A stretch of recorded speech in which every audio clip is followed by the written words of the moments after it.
Et on en parle, vous l'avez vu, avec Michel Cherouti, notre correspondant en Suisse, aujourd'hui avec nous au plateau. Bonsoir Michel. Hello Xavier. Alors Michel, les Suisses ont donc voté le 20 octobre et on connaît ce dimanche le visage définitif des deux chambres du Parlement suisse et donc le poids politique des différents partis.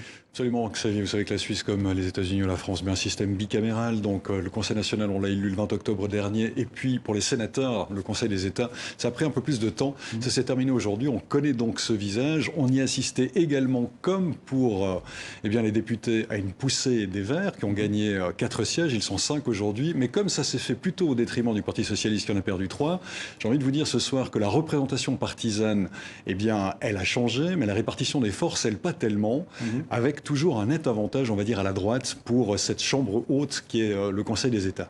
Donc est-ce qu'on doit s'attendre à des changements dans la politique du gouvernement suisse?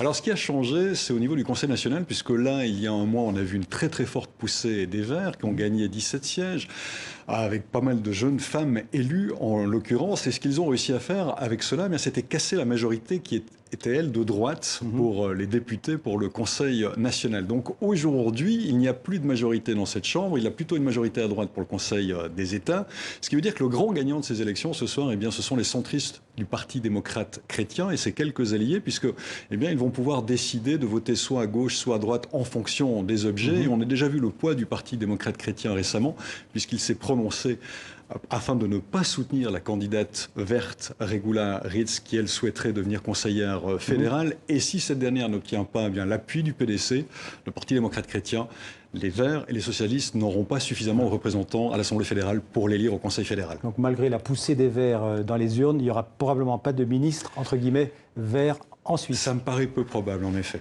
Merci Michel Cherouti, merci beaucoup.